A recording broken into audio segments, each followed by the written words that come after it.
Berjumpa lagi di channel Car Riau Official. Selalu update seputaran informasi berita, baik dengan janji admin kita lanjut lagi part 2 dengan membahas fantastis gaji tenaga ahli Bupati Meranti yang sebelumnya belum selesai kita bahas. Menurut pengamat politik Universitas Islam Riau, UIR, Dr. Panca Setio Prihatin yang juga pakar pemerintahan mengatakan dalam menetapkan sebuah kebijakan, kepala daerah hendaknya tidak melakukan politik balas budi yang mengakomodir banyak kebutuhan tim sukses dan orang dekat.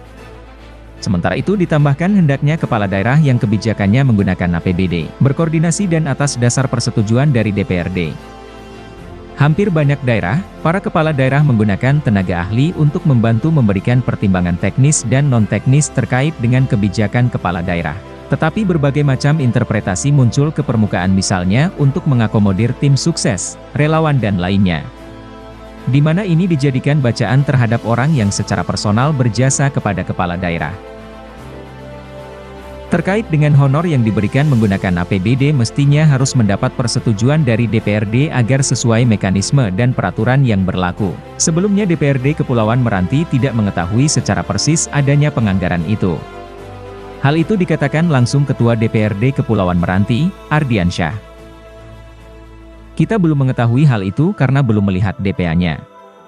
Nanti kita cek kembali Koordinator Forum Koordinasi untuk Transparansi Anggaran, Fitra, Provinsi Riau, Triono Hadi yang dimintai tanggapannya mengatakan bahwa pihaknya tidak menemukan regulasi yang mengatur tentang diperbolehkannya kepala daerah mengangkat tenaga ahli dari kalangan umum, tidak ditemukan tentang regulasi yang secara eksplisit mengatur yang membolehkan kepala daerah mengangkat tenaga ahli.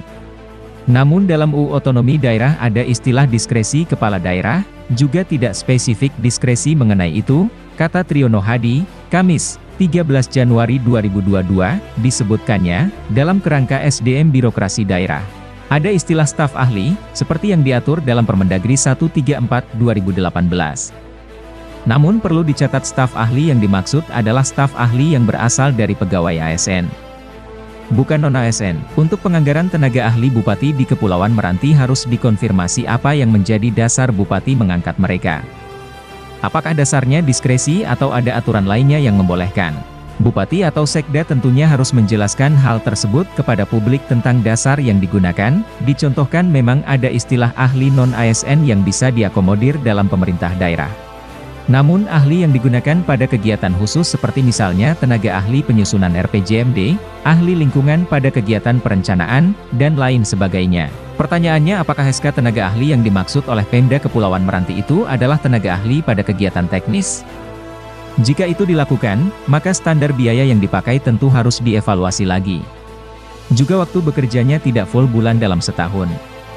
Hanya sebatas waktu pekerjaan khusus yang dibutuhkan tenaga ahli, ucapnya kemudian, tenaga ahli itu diangkat sesuai dengan keahliannya serta dibutuhkan kepala daerah, dalam membantu mempercepat pembangunan di daerahnya.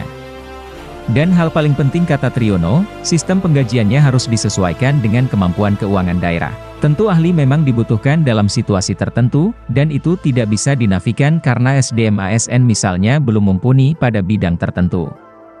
Namun kaidah pelaksanaan harus jelas. Tentu ahli memang dibutuhkan dalam situasi tertentu, dan itu tidak bisa dinafikan karena SDM ASN misalnya belum mumpuni pada bidang tertentu. Namun kaidah pelaksanaan harus jelas. Oleh karena sudah berjalan, maka BPK harus meninjau kebijakan Bupati Meranti tersebut. Jika memang menyalahi ketentuan maka tenaga ahli yang telah dibayar harus mengembalikan uang honor yang diterima. Dia juga menyebutkan, hal ini tidak ada urgensinya. Karena pemerintahan saat ini sudah memiliki staf ahli, jadi tidak perlu lagi tenaga ahli yang akan membebani APBD. Dia melihat pengangkatan ketiganya diperkirakan sebagai balas jasa. Mengingat ada beberapa tenaga ahli yang juga bagian dari tim pemenangan dalam Pilkada 2020 lalu, kalaupun harus menggunakan tenaga ahli, hanya pada kegiatan tertentu. Misalnya DPRD punya tenaga ahli yang ditunjuk untuk membahas perda. Atau Bupati melalui Bapeda menunjuk ahli untuk menyusun RPJMD, kalau dalam bentuk ini bukanlah kegiatan, namun dapat dipastikan ini bertentangan dengan aturan juga dari sisi jumlah juga kebanyakan. Jadi jangan sampai pengangkatan tenaga ahli sebagai balas jasa. Intinya Bupati ataupun Sekda maupun yang bersangkutan harus menyampaikan apa pekerjaannya yang selama ini dilakukan.